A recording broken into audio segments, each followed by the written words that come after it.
because it's part of the story. So Yeah, this is definitely much more free flowing than previous yeah, meeting. that's fine. Yep. I'm happy to have a Sorry conversation. to interrupt. Yep. I'm just gonna start streaming it and opening it. Okay. Yep, Yep. that's Yep. good. Just letting you guys know. Okay. Yeah, just I'll let people in and then I'll start.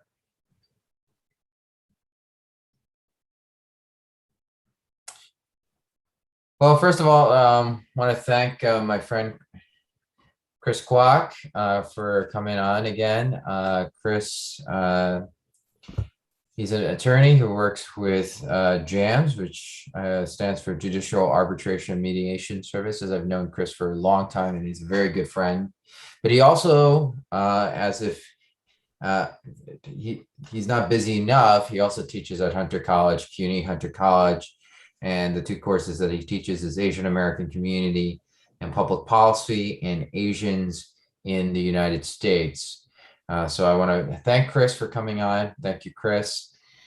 I just want to, the format for tonight, I just want to kind of, the purpose of tonight's talk is really informational. We're trying to understand critical race theory.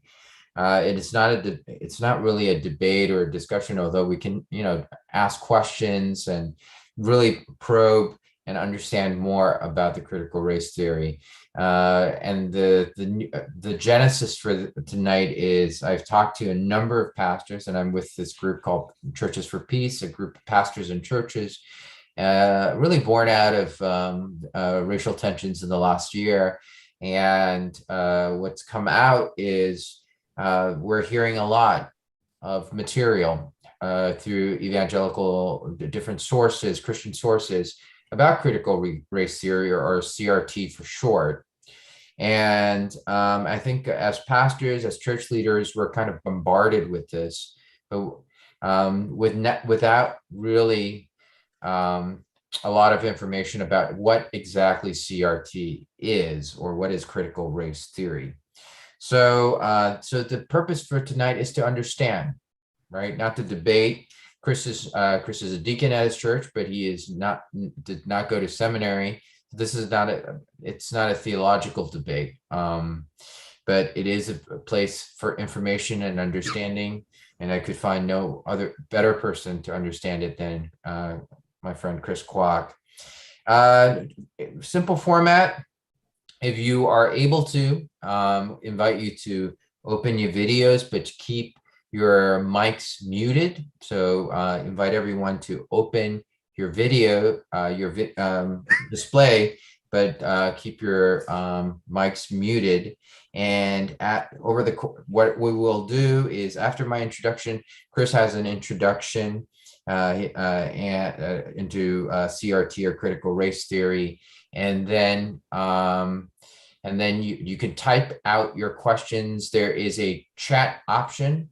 If you look at the bottom of your screen, you can see at the bottom of your screen, you see participants, you see a number of things, but there's a chat icon. So just type the chat icon in there, your question, and we'll be happy to get to it. So basically, I'll finish up my spiel, and then Chris will introduce CRT, and then we'll have a discussion and a question and answer. Obviously, we're all church leaders, we're pastors, so we look forward. We want a edifying and encouraging and constructive conversation and understanding of CRT, or critical race theory. So that's my spiel. I will hand it off to Chris to lead us. Great. Thank you so much. It's great to be with you all. I'm going to talk very briefly about critical race theory and sort of where it comes from.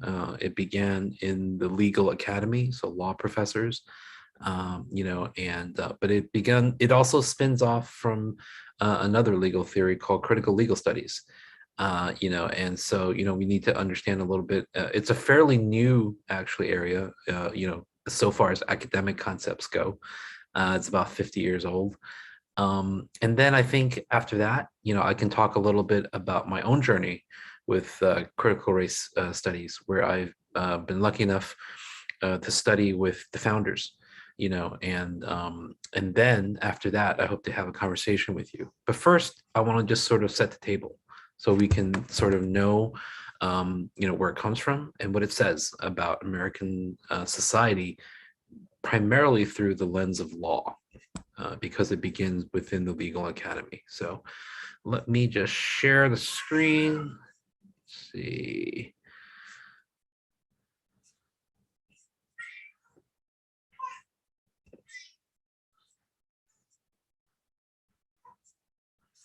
Okay, so critical race theory. Well, it begins with a legal movement called critical legal studies that begins in the mid to late 60s. And that, is, so what happens then? The civil rights movement, as you might be aware, was the movement led primarily by African Americans for legal equality in America. And that's something that African Americans really have been seeking since the end of the Civil War, in the 1850s. But they really didn't get sort of a statute outlawing discrimination until the culmination of the civil rights movement. The civil rights movement went from 1954 to 1965. Most people would put that era as sort of the civil rights era. It begins with Brown versus Board of Ed, which says that, separation, separate is not equal, is no longer okay. And it culminates in 65 with the Civil Rights Act, a transformative statute which outlaws for the very first time discrimination in many aspects, in almost every aspect of American life, whether it be in employment, housing, health, university, any number of things. So that's 1965. Beginning in the late 60s and through the early 70s, you have a new generation of African American leaders who are dissatisfied because they feel like they went through the civil rights movement, they got all these changes, but you know what? Society was not that much better. Progress was slow. And that became known sort of as the Black Power movement, or, sort of represented by the Black Panthers, right? And it became to be seen as a more radical sort of like dissatisfaction with civil rights. Like if civil rights was Blacks were asking to be at the table, Black Power said, we don't want to be a seat at the table anymore. We want our own table. We want our own restaurant. What was happening was not enough. Critical legal studies was a movement that was kind of the parallel of that within the legal academy, to say, okay, laws, they were supposed to save us, like the Constitution and the neutrality of law and the application of law. The law was supposed to be a force for good, right?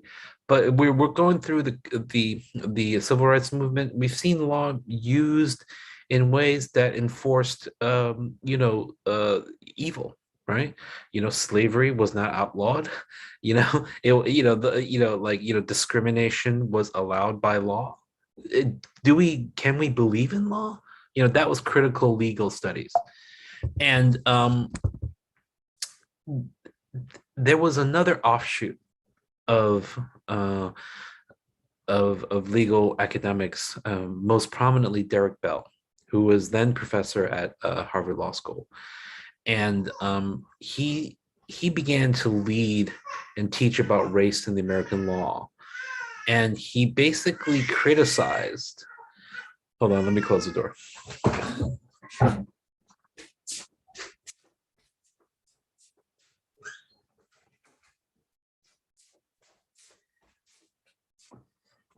His critique of American society or the civil rights movement was that there wasn't going to be progress for African Americans unless the interests intersected with white elites. And so that only when white elites' interests intersected with progress for African Americans, did progress happen really for Blacks? So the progress for Blacks and other minorities in this country only happened, when there was, an interest in America, because in the 60s, it had sort of been 2 decades, into sort of post-World War II world and leading the free world, right? And it was sort of fighting for, equality, leading justice, right? But it had a lot of problems at home in terms of it, in terms of its, in terms of its presentation to the world about the racial problems domestically. And Derek Bell's issue was, Blacks didn't get progress unless it really made sense for America as a nation and for the white elites. And that's the only reason we got progress, or the main reason. It wasn't because people really love justice for African Americans. And so his critique of American sort of, democracy formed the sort of core concept of critical race studies. It took, sort of critical legal studies, and it put race at the center of that analysis. And he left Harvard over a dispute about diversity at Harvard Law School. He had a bunch of students that wanted to learn from sort of him. He had been gone, they were at Harvard. And so they, sort of agitated for courses, and they really formed the bedrock of critical race theory. Okay, and here are some of the names of the people, who really formed, the basic writings and the academic concepts of critical race. So, what does critical race theory believe? That it believes that white supremacy remains ingrained in present-day society through institutions and law that are fundamental in shaping American society. Sorry, I spelled institutions wrong. It rejects the idea that laws are neutral, even if they are evenly applied. Why? It's because racism is embedded in policies and legal systems. These are. Does anyone see the next slide or no?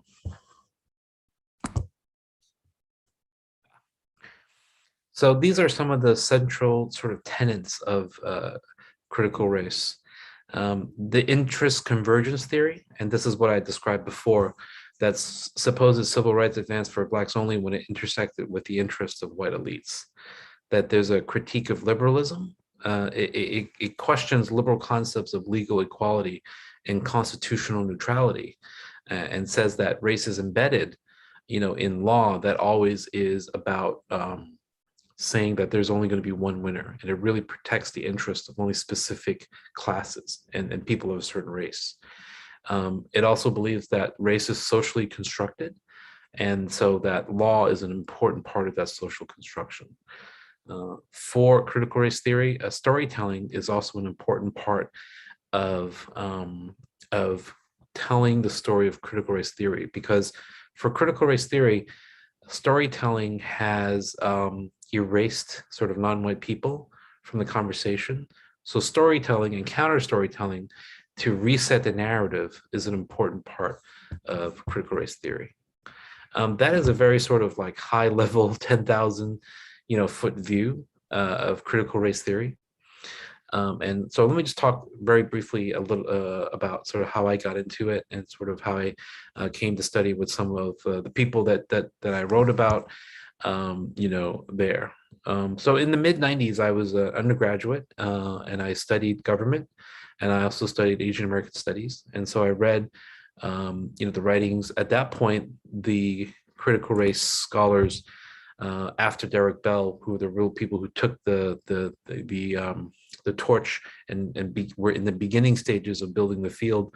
I read Kimberly Crenshaw's work, and it kind of transformed my mind.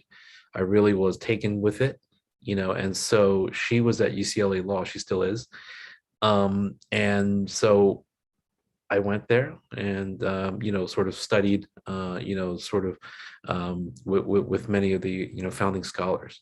They were at UCLA in many ways because the theories that they had expounded, starting with Derek Bell at Harvard, even though they began at our sort of super elite institutions, they did not find a home for those ideas. They were too radical, for the academy. So many of them just went to the West Coast, where universities and law schools were willing to sort of take on sort of people with fairly radical ideas, even within the academy. And that is sort of why many of them are sort of in the West Coast at UCLA, where I went. And so even today in the East Coast, you don't find a lot of sort of critical race scholars sort of in the law schools. There are going to be like one or two here and there, but not going to be like a collection of them, at one place. And so for most of its life, it's been a pretty obscure academic sort of like collection. And within the last 10 years, and particularly within the last 5 years, you see a lot of the people who are writing like sort of popular books, like, they're like the popularizers, but they're not necessarily the foundational thinkers of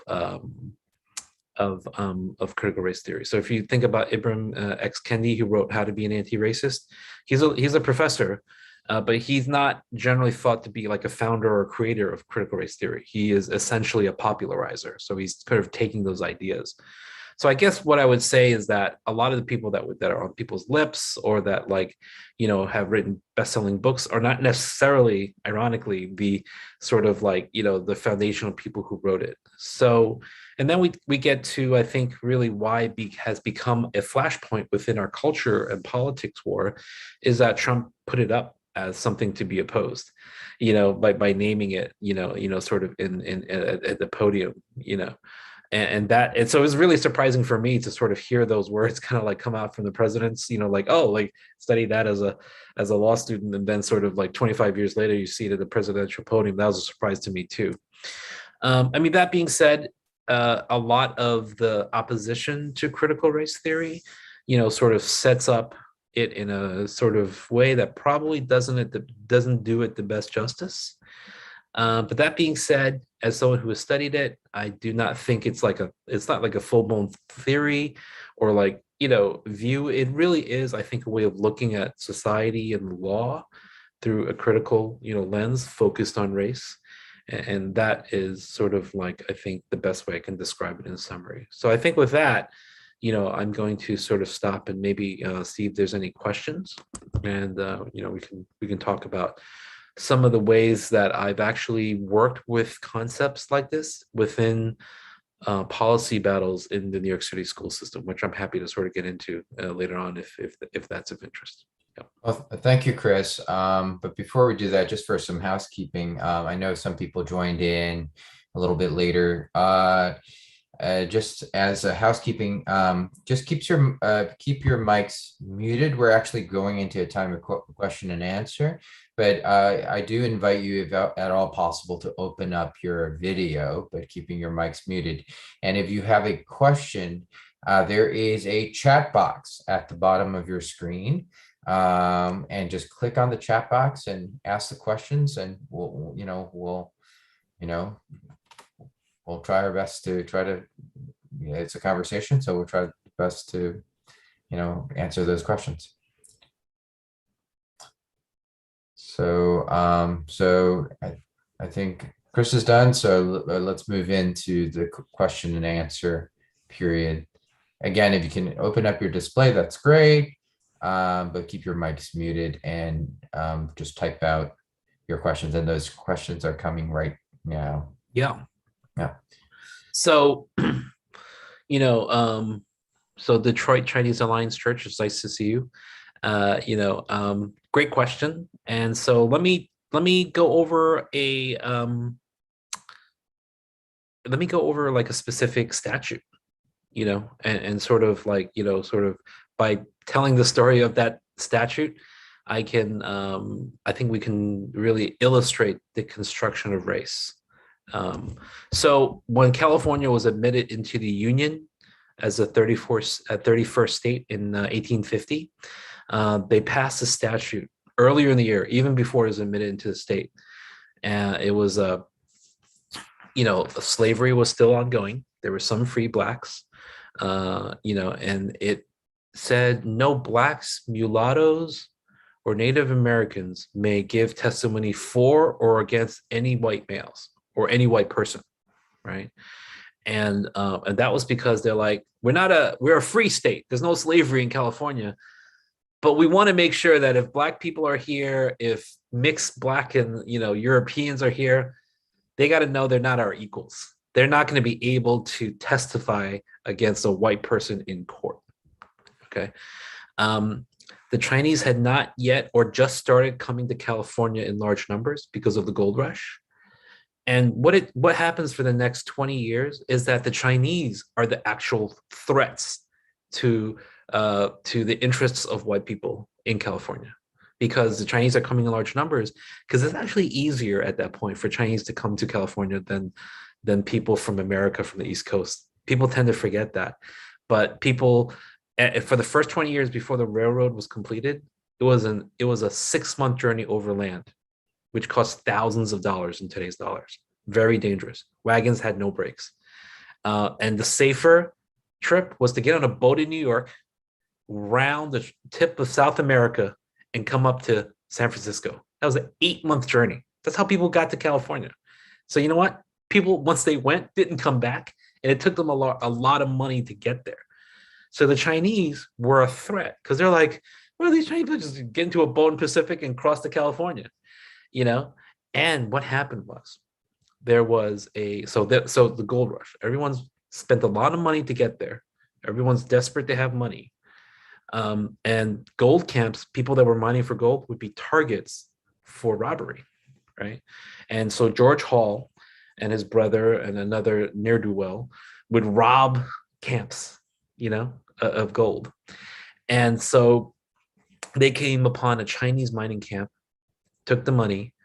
The Chinese miners Lin Sing tried to stop him, and he shot him dead.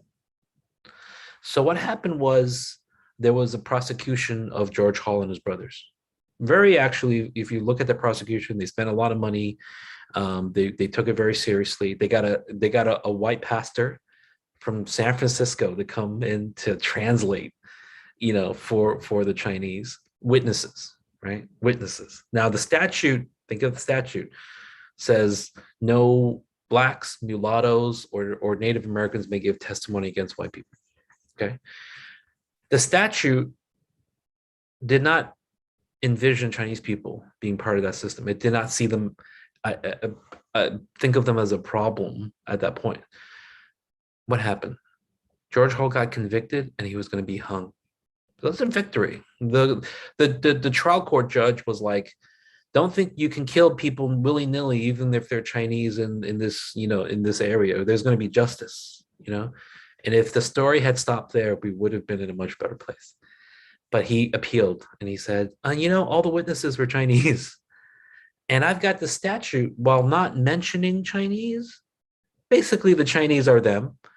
We're saying the people that are not included in this are really, we're talking about them in the statute. So California Supreme Court, vacate this conviction. Please read the Chinese into the statute. Create through law this race, right? What's the race? Well, it's just non-white, right? It's not a white immigrant. Like if it was a white immigrant from Germany or from whatever place, he could have given testimony. There's no problem. So it wasn't about immigrant status. It was really about perception of race. And the perception of race was also the creation of race, right? And so in many ways, law, and so what happened is the Supreme Court accepted the argument and said, I don't see the Chinese in this, but we basically meant to exclude everyone else that wasn't white through this law. So the conviction is overturned. And those are things in which social institutions and law can construct race, because Asians or Chinese were not black, but we basically through law treated them like blacks, because that's what we wanted to do. you know. Another thing is, and so let me just tell you another story. In America, we have the one drop rule. If you're like a quarter black, if you have one drop of black blood, you're black, you're African American. And I used to have all these European interns in my office where I used to work. And I remember we had some black kids, right? Because we're like, well, even if they're mixed, we thought of them as black because that's America, right?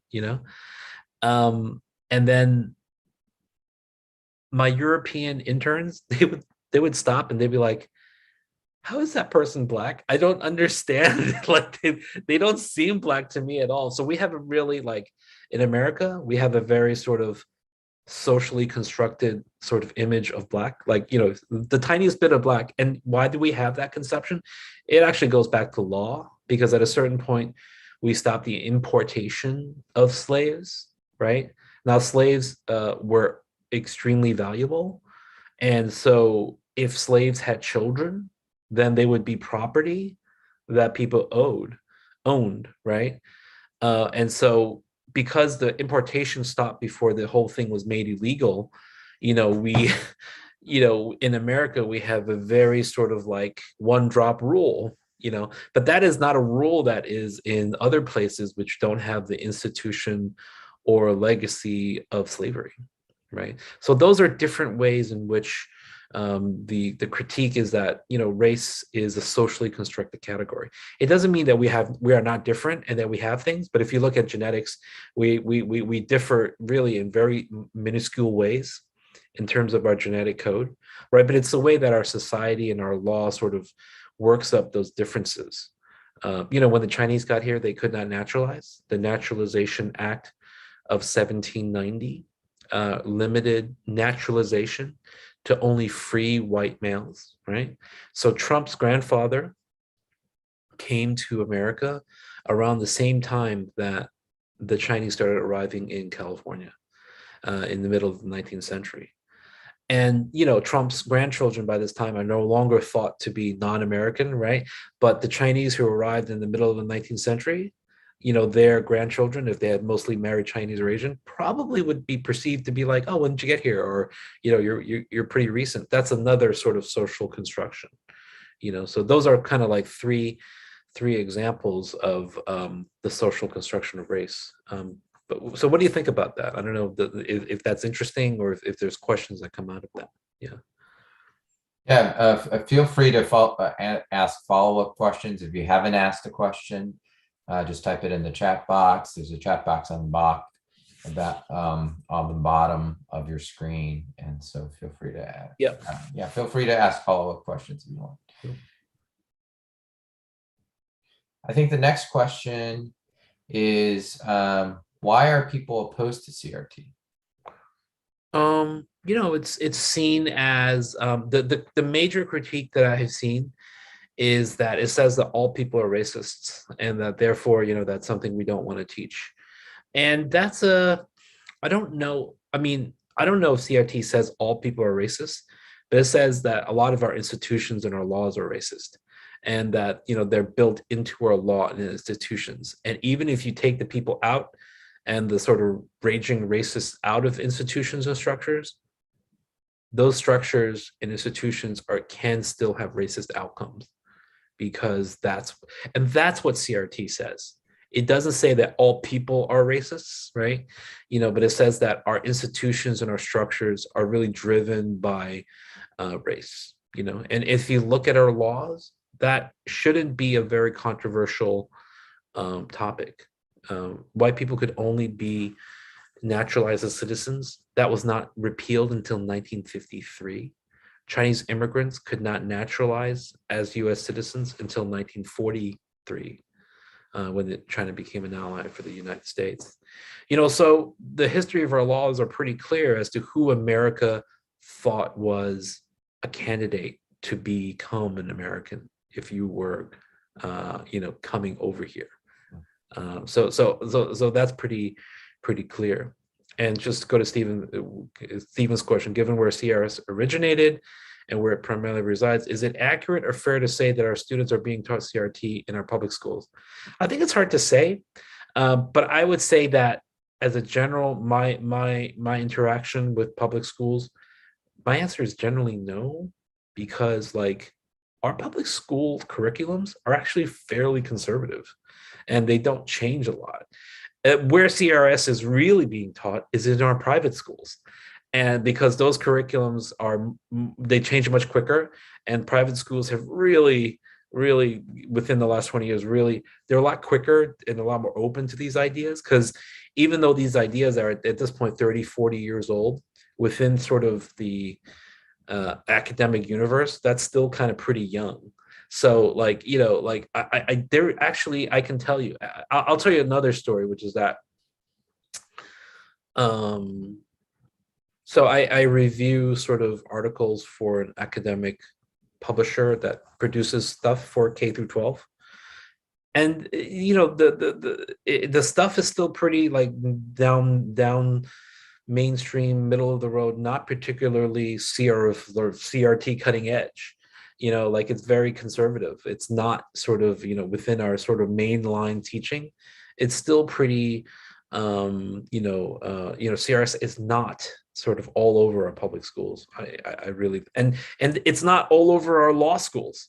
So part of the reason that that Kimberly Crenshaw began her career at UCLA in the West Coast, is because when she began teaching in the late 80s, people were like, you want a law professor, position teaching what? Doing research on what? Like that's not a thing. No one in, sort of the East Coast would be like, great. Eventually she becomes, sort of the legal academy equivalent of a rock star. And, she splits her time between Columbia Law School and UCLA. But I think it's telling that she hasn't left the West Coast, and she has a collection of, critical race sort of theory scholars who were all my teachers, to be, just to sort of, let you know, like Devin Carbato and Laura Gomez, there's a collection of them at UCLA, but there's still not going to be a collection of anybody at Columbia Law School. There's not going to be a collection of scholars together, because of the law schools are very conservative by almost natural instinct. They are slow to change. And the East Coast is where our country began, and our law schools, sort of, form the bedrock, of legal education. They're among our highest, leaders, and so they're still fairly conservative. So, CRS is still not even all over the legal academy where it began, so the connection with Marxism, it definitely is connected to Marxism, and sort of because it's a critique of capitalism also, because it's about racialized labor. It's a, foundational critique, that if you look at the history of the West, coming to the New World, so to speak, coming with enslaved Africans, bringing Chinese workers, it was actually about labor and capital, right? And about the use of law to enforce those kind of narratives. So there is an intellectual tradition to which it is connected, and Marxism is one of them. Yeah. But I echo your sentiment that lawyers are instinctively risk adverse, or at least that's taught to them. So law schools are definitely conservative institutions, and law firms especially. Coming out of law. Now, in terms of the Marxism question, Chris, I have a kind of a follow-up question with regards to that. A CRT is not inherently atheist, right? Even though Marxism is one of the tenets of Marxists is, it's atheistic, or communism is atheistic. And also Karl Marx's quote that religion is the opiate of the masses. CRT is CRT inherently atheist? No, I don't think so. I mean, I think that, it doesn't really sort of encounter sort of questions of religion. It's not its sort of primary focus, or its focus at all. It's about power. It's about power. It's about the use of race through legal instruments in the law and society. That seems to me what it's really about. Okay. And yeah, no, I mean, no, I mean, I'm looking at Richard's. He's Richard. Yeah, is that Richard? Yeah, I mean, I can a- imagine critical race theory is being taught in some classes here and there. I mean, it's a huge country, lots of teachers, you know. I mean, but I don't think as a normative sort of through the curriculum, sort of infused with everything that it's there in the curriculum. But I know that in private schools, it's much more sort of like its ideas are much more, you know, sort of been adopted. You know, Yeah, in some ways, yeah. I do. If I could cut in, I do encourage everyone to ask questions. Probably because everybody was logging out at different times. I just reiterate that the primary purpose of this meeting is for informational and understanding, and so we want to ask questions, but not to have a back and forth debate on CRT. Otherwise, we will be here for several days, right? And maybe some of us, I certainly am not equipped to have a debate on CRT, which is why we're having this forum to understand CRT. So if you have a question, please pose it, but it's not going to be constructive to just have a back and forth. Yes, they do. Yes, they know. So just encourage everybody to ask questions. Are there any, I know some people logged on like Richard, Michael Wu, Richard Chen, Mei Chen, Donald Cogdell. If you guys have any questions, feel free to put it in the chat, and we'll try to answer it. And if anyone else who's asked a question, feel free to ask follow questions with regards to that. Yeah. For Stephen's question, how much influence have the popularizers had, or how much difference would you say they have made? Have they started conversations? Have they raised awareness? Are any changes going to be long-term? So there's no question that the popularizer, Ibram Kendi's book, How to Be an Anti-Racist, came out right around, I think, when BLM got really started. And so in terms of just good timing, it's good timing. So all of a sudden people wanted to find a book that could help them, and so Kendi, it's interesting to watch at different levels where academics are writing within sort of the context. I had no idea who this guy was, because I had, studied the people that had written the foundational text, because that's what I'm reading. And I'm like, all right. And, they're popularizing it, right? So they're not considered within the academy to be the critical people who created it. Right. I don't know if people outside of a certain level of academy know who Kimberly Crenshaw is. Right. But within the academy, within the people who know, she's like a rock star. But outside of it, she's still fairly you got to be within the academy to know. Kendi is in the academy, but he's writing for the public. Right. And so maybe he is not. I would say, you know what? Why read Kendi when you can read Kimberly Crenshaw, when you can read somebody else? That's what I would say, right? Except that Kendi is making it, for the people. And I think that as he's translating it, I can't help but think, he's not the best, right? That can represent it. Because if you want to read it, it's right there. It might be a boring law review article that's pretty dense, but they've definitely started conversations that people have had within sort of popular media, right? Right, White Fragility, right, and How to Be an Anti-Racist within BLM seem to me the two books that people were like, let me read right away from Amazon that will help me understand it. So they've raised awareness. Nicole Hannah-Jones, 1619 Project in New York Times. Our country is going through another reckoning with race, beginning with BLM. And it is in many ways, BLM is just another continuation of civil rights movement, which went to Black Power, which within the legal academy birthed critical legal studies, critical race studies, and now we have back in the public BLM. It is really, and this is great because we're within sort of like a pastoral or sort of Christian fellowship community here. The original sin of America, if it was a biblical story, is slavery. And and so we as a country have in fits and starts dealt with this or not dealt with it. Think about the fact that slavery ended in 1860, when was the end of the Civil War? 1865, right? Thereabouts. But it took 100 years for us to arrive at a certain sort of, at least legal equality. So we had delayed that for a very long time. Unforgivable, actually, in many ways. Asian Americans, Latinos have had their own stories within that context in that time. So it's a reckoning of race inequality and who's an American and who's allowed to become an American. We had the anti-Asian violence, sort of flare up in the first half of this year.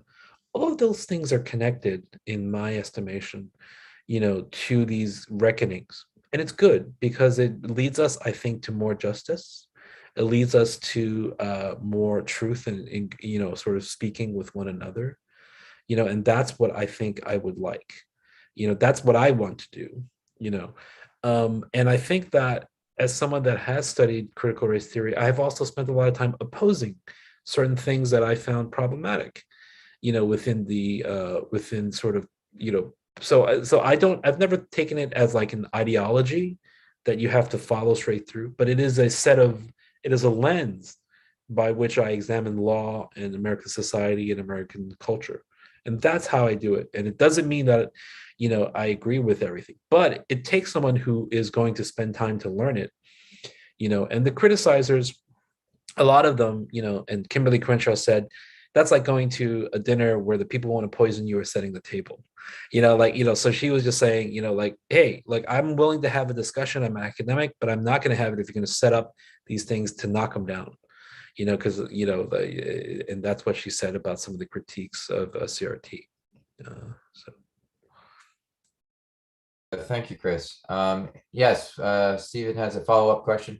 For those who haven't asked the question, feel free to use the chat box and ask the question. Those who have just joined us, just type it. The chat box is right down there. Feel free to, ask questions or follow-up questions if you want. Okay. How much influence have the polarizers had, or how much difference would you say they have made? No, we answered that already. Oh, we answered that. The popularizers. Popularizers. Sorry, Stephen. Anyone else with a question? Feel free to ask, especially those who have, you haven't asked yet. Feel free to. Thank you, May. How does CRT speak to us today? I think, with a critical view, like the story that I started with, in answering the question about how is race socially constructed is something that I've been just thinking about this year, and I've been just sort of ruminating on some of the root causes of anti-Asian violence, and I think I was using some of the tools that CRT gives us to look at the law. I looked at the history. I looked at what happened. I try to place it within sort of anti-Asian violence today. My thread that I found, or that I believe that I found, is that when the judge overturned the killer's conviction, it was because the testimony was given by two other Chinese minors. It did not matter that he actually killed somebody. That was actually secondary. It only mattered who gave the testimony. And if it's two Chinamen, as they said back then, they were not to be believed. They were not human. They could not give testimony. They didn't know who God was. They were heathens, and they were not invited into this sort of family. And what that meant was that any Chinese person in a camp in the Wild West back then, there was immunity when violence was visited upon them. People could just come, they could shoot them, they could kill them. The law would not intervene as long as no white person would give testimony. So you know what? That's a really dangerous sort of spot to find yourself in. And I think that thread I find connected, that we have all the way till today is something that, I've seen. So, yeah. So Stephen has another question. Before we kind of move, we can move on to the question. Considering that the participant list is relatively small, I think if you, after the last question with Detroit Chinese Alliance Church, what we can, you can, I would like everybody to just kind of unmute your mics and just introduce yourself a little bit. I didn't actually introduce myself. I introduced Chris. But my name is David Wrong. I'm the senior pastor at Great Commission Bible Church in Jamaica, Queens, New York.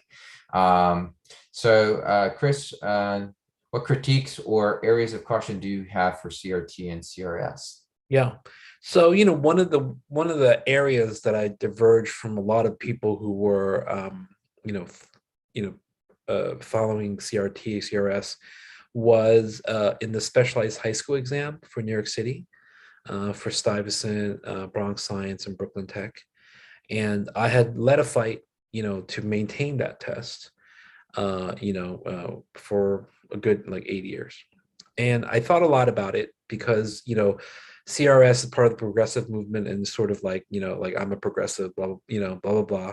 And as I studied this issue, when people wanted to get rid of the test, now the critique of CRS of the test, standardized testing, is that the institutions are racist. And so you have to, even if you don't have sort of the disparate impact of having the result of these tests, just said that you should remove this institution of the test. So I spent a lot of time sort of meditating on this, thinking about it. And I was like, why do I feel so uncomfortable with this? Because I believe in that as a general principle. But as I looked at sort of New York City and the SHSAT or the Shazat, I was like, we have another poor group, because Stuyvesant is called elite, but it's really not elite in the socioeconomic sense.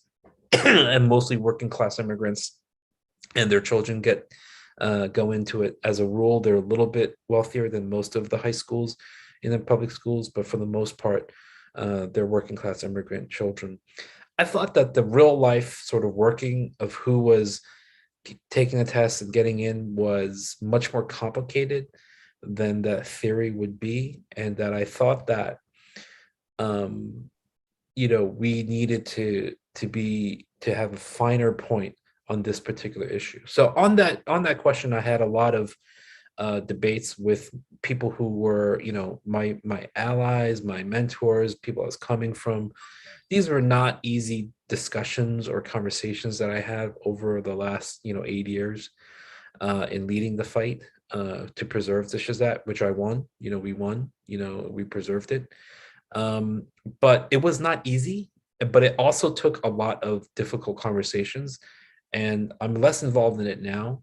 But it requires a continued sort of involvement in this issue that have no easy answers. One of the things that I noticed for other people is that basically Asians are fighting Blacks for scraps left in the public school system. And I wanted to sort of put that out there and say, can we not fight about this? Because actually I want to have a even bigger conversation.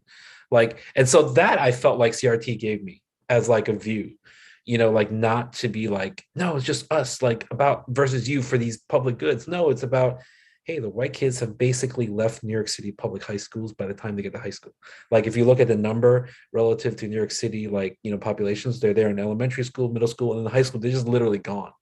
You know what I mean? And so it's really fascinating. And so I understand where the frustration of African Americans and Latinos are in the system, but I felt, quite honestly, I needed to go and defend the Asian American interests, but in a responsible way.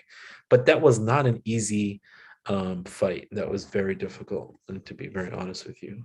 And the next question is, what do the popularizers want changed, and how they want to affect the changes? What about the academic, and are they the same? I mean, I don't know if the popularizers want to change things. They're developing things. They're using it as a theory to analyze different aspects of our history. And they're telling it in ways that change our view of history. So I mean, everyone's taking a slightly different direction. It's not like I said, it's not really an ideology. It's a way of looking at things. And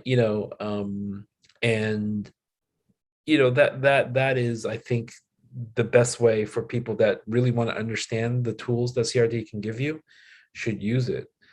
And for Donald, like, what do you think is the trajectory of the narrative around CRT? The narrative has become exceptionally polarized, in large part because our society is exceptionally polarized. And so, the fact that we can fight over vaccines, the fact that we fight over building of public transit. I mean, just thinking about this, the fight we have politicized public transit because why?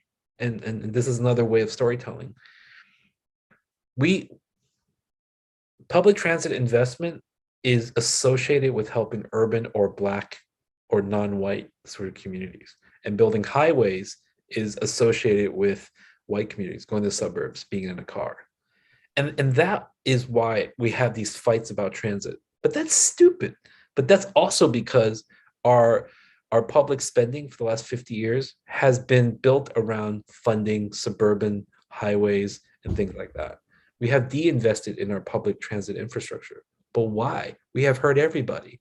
But it's because we don't care about our public transit infrastructure.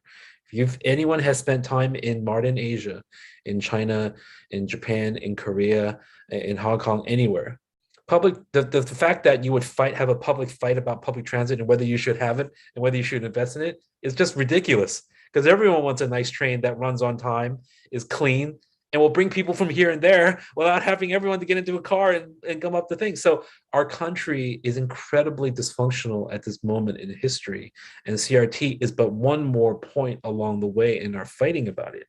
And I think it's important that people who are going to critique CRT, and then people who are going to agree with that critique, educate themselves as to what that really means. Because once they educate and they read it and they disagree with it, by all means.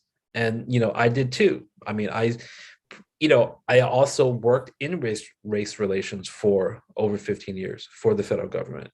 In working with race discrimination.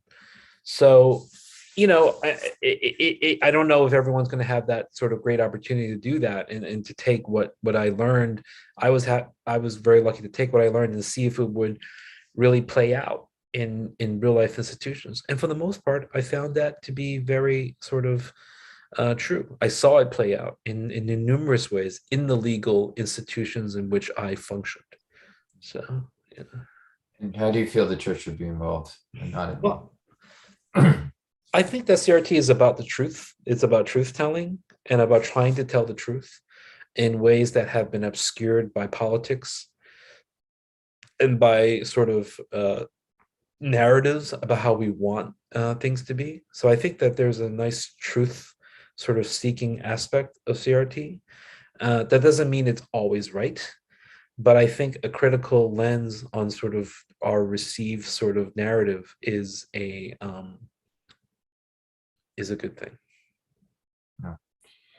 Well, well, why don't we take this time? I know a number of people have kind of joined on, and maybe I guess we can unmute our mics one by one and just introduce ourselves. Once again, welcome to the meeting on CRT.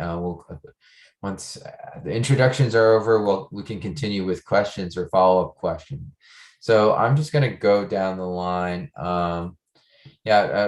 I think they arranged everybody alphabetically. So I think Billy Kim, you're up first. Just which church you're serving, and where you're based from, because this is like national. So where are you based from? Yeah. I am, I guess you could say, associate pastor at 180 Church. We're a church in downtown Manhattan. I'm also a chaplain at NYU. So the CRT stuff, thankfully, you guys are recording it because I just missed like the major part. Really important and a really vital issue that I'm off wrestling with and finding tension in. So That's my short introduction. Thanks, Bill. Okay, thank you, Billy. Dave Smith? Yes, David Smith, from senior pastor at Queens Christian Alliance Church in Flushing, New York. And we have English, Spanish, and Mandarin congregations all under one umbrella. Thank you, Dave. And Detroit Alliance Church, Chinese Alliance Church, I'm sorry. Yeah, I'm Carson Wong, Associate Pastor at Detroit Chinese Alliance Church. I'm the pastor for the Cantonese ministry. There's also a Mandarin congregation as well as an English congregation. Yeah. Thank you so much for joining us. Donald Cogdell? Yeah, can you hear me? Yes. Okay. Yeah. How you doing? Yeah, Donald Cogdell, Hope Astoria Church. I'm the Director of Justice for Hope Astoria and National Director of Development for the King Movement. Honored to be here. Wonderful. Thank you. Thank you, Donald. John Heel? Yes. My name is John Heel. Yeah, I was born in Princeton, which is, I guess, an elite school, elite town. I grew up in Swarthmore, Pennsylvania, which is also an elite college. My father taught, so I had a privileged upbringing. It kind of disturbed me as a young adult. And I became a Christian when I was 26 in New York City. I went to New York to study art, which is also an elite study, but the Lord saved me out of that. And I identify as an Asian. Okay, married an Asian lady. I've been serving Asian churches, and live in New York, Queens. And I guess my experience as a white man in an Asian church is there is for me, a glass ceiling serving in the Asian churches. So it's just kind of an irony, I guess, to see things from the full circle. And so I'm kind of like struggling. Who am I? What is my place in this world? And what does the Lord want me to do? So, yeah. Thank you, Christopher Kwok, for sharing this tonight, and for David. Thank you, John. Thank you. Appreciate you. And Mei Chin? Hi, just thank you for putting this together. This is a very important topic, particularly at this time in our history. And I'm the pastor of Grace Alive Fellowship. It's a relatively new church plant here in Chinatown, New York City. I am a diehard New Yorker because I was born here and just lived in Chinatown all my life.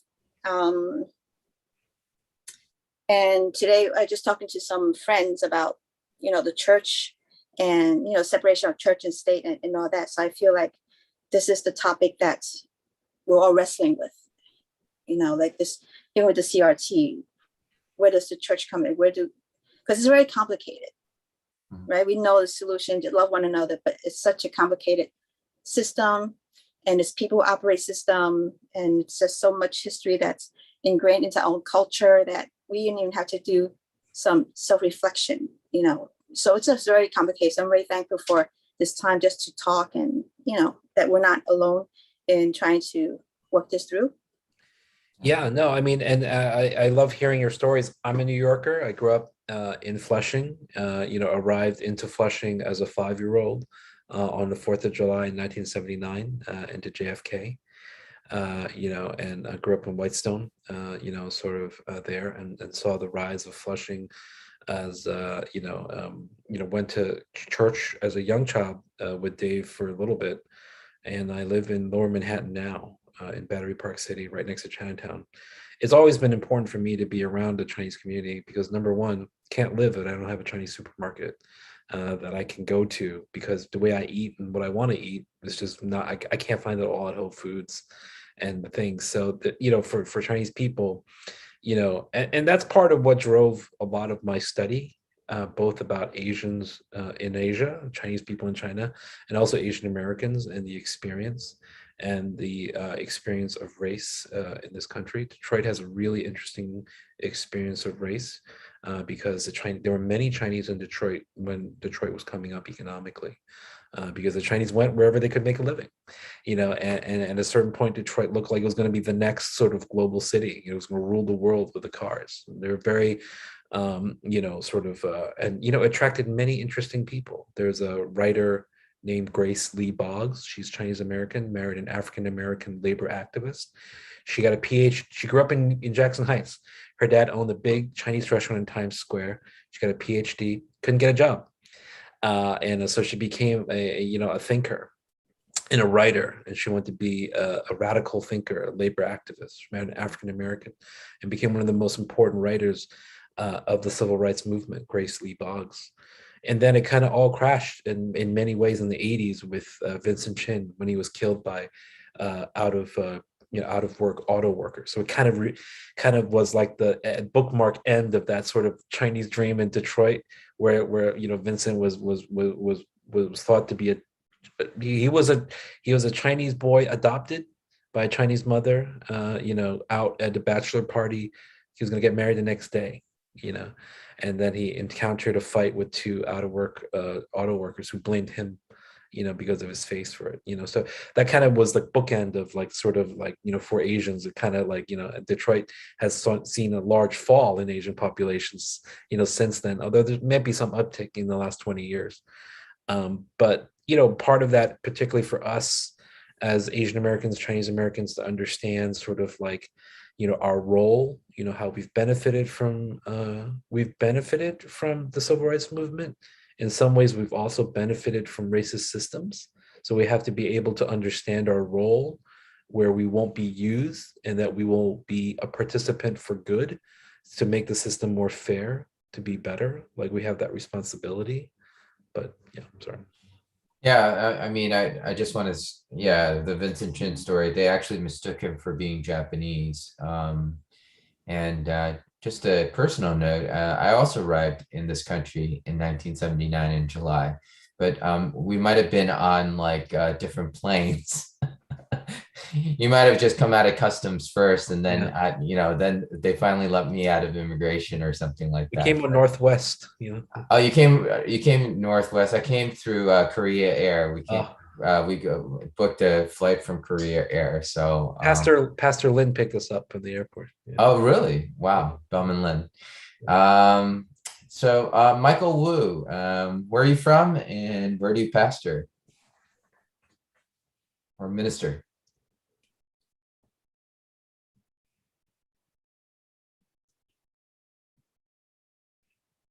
I think Michael? we'll move on.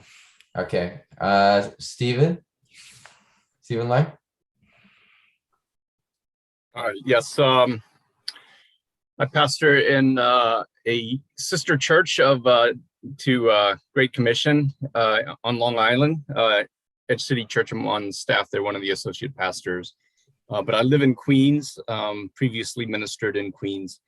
But I grew up in the South, so I didn't grow up here in New York City. So a whole different experience growing up there. Also serving in the military for 8 years. And I have all kinds of stories about what that institution is like. I'm very interested in how people try to describe things academically after you've experienced it, in person, to see how close they come. And then, of course, areas like the law, we don't have much insight into it. So to see what comes out of that is very interesting. But I think you put it well, Chris, when you were talking about it as a tool, because especially many of us who are trained as pastors, we're familiar with literary criticism and, textual criticism, all that kind of stuff. It doesn't mean that it's always right, but at least it gives you a tool to see things and examine things and maybe get an additional perspective on things. So I think when people become ideologically wedded to the truthfulness of that tool is when it becomes very dangerous. But it takes a lot of learning to get to a point where you're like, this is not an ideological belief to which I will subscribe fully, but I will use it as a tool. And I will tell you, many of the people I know through CRS, it's an ideology. They can adopt it as an ideology, And just to tell one more story, we have time. Rocky Chin, who, man, you're not related to him, are you? Rockwell Chin is my mentor. He grew up in the South. His father came very early on, and he went to Yale undergrad and got his PhD in Yale in the 30s. Could not find a job teaching anywhere in America until a small college, Berea College, offered him a job. Berea College, and it's an amazing school, was founded tuition free, primarily to educate free slaves. So he grew up in the South. And one of his, there you go, Stephen. So and Rocky's story is, of course, very, very, very, very, very different. He grew up, and they would go on car trips, and he grew up pre-civil rights era in America, and he would be like, no whites. And they'd be like, I don't know, can we go or not? Are we white? Are we black? Are we allowed to do it? And so he grew up as an Asian in Berea, really in an interesting way, and it really radicalized him. Rocky was one of the sort of early leaders of the Asian American movement, and he's my mentor. So we spend a lot of time talking about these things because, and I'm glad you've identified it. Academic theory, I'm a big fan. I like reading, but I'm also a fan of filtering it through lived experience and the real experience of people. So I spend a lot of time talking to people. I spend a lot of time teaching, but I like being in both worlds, because that's where we put those things together.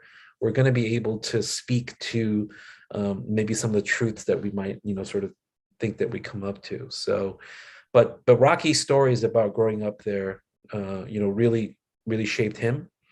And I spent a lot of time with him talking about that. So, yeah. And, I echo Stephen's point about, as pastors, we study textual criticism, and, Matthew possibly was not written. The gospel according to Matthew was probably not written by Matthew, the disciple, and all those things. And I just remember, even in seminary, I closed out by saying, I quoted from the old hymn that verse that says, "But I know whom I have believed." Right.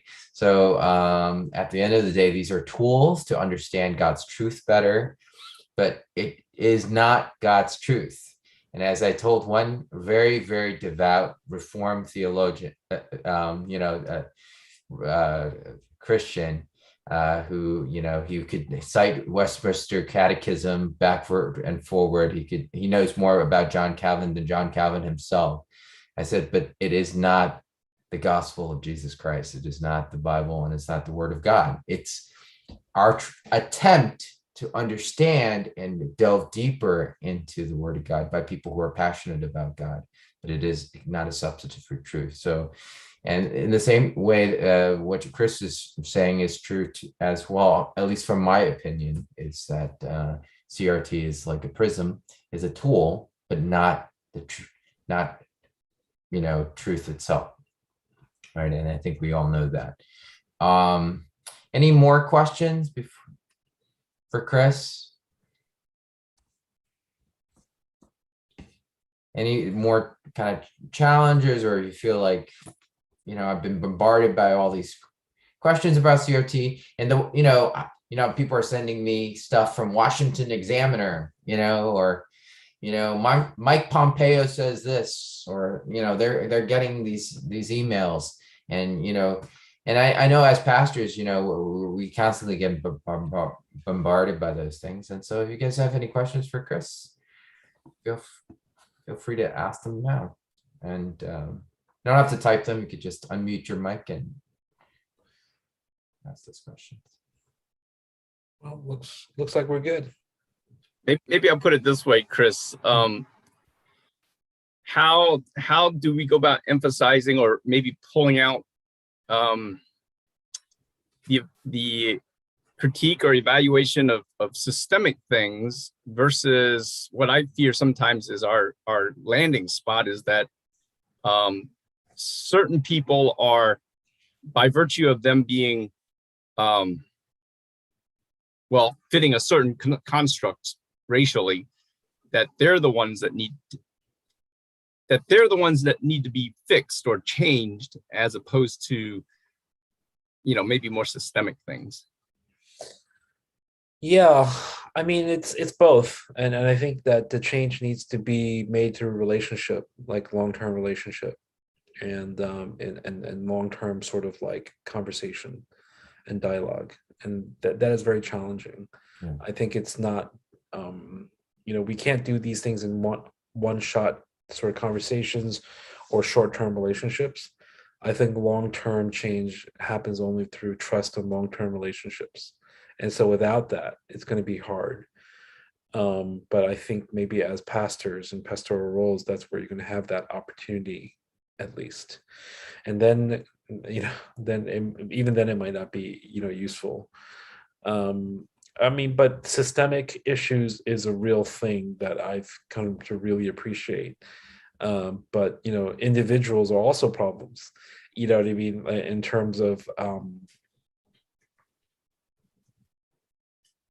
yeah, I mean, it's just people's being wedded to the CRT as an ideology, I think is a problem, you know, because I think that, you know, at its base, it's a spirited academic, you know, sort of debate. And I think that, you know, sort of returning to that notion, to me, is very pure.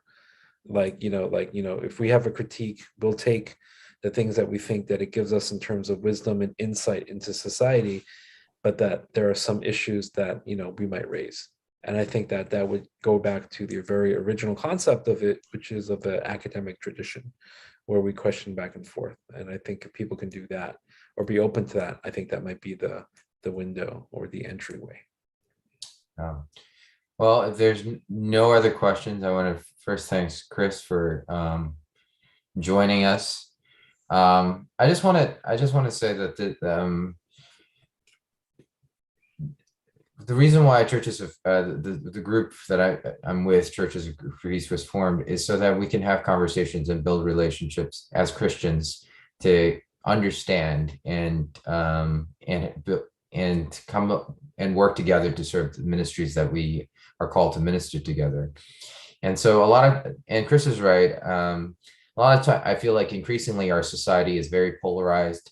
Everything becomes people shouting at each other or just throwing out news articles at each other, like if they're kind of like darts. And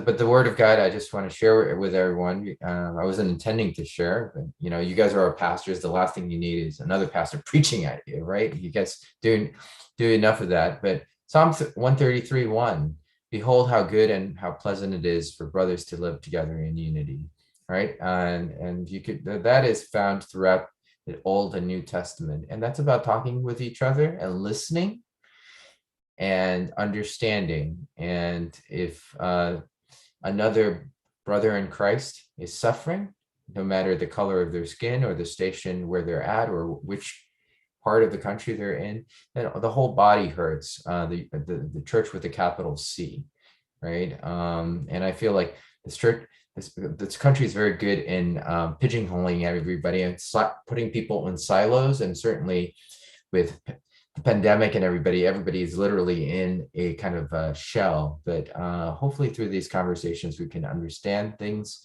that are challenging for us, for our congregants, for our churches, and that are out in the society. And so we need to address as pastors as best we can in light of the gospel and in light of the word of God. So once again, thank you, Chris. Really appreciate my friend for coming on all the time to really help us understand. And I thank all the pastors out there for joining us and your really awesome questions. Thank you so much. My pleasure. God bless everyone. Have a good night. Thank you. Good night. Good night.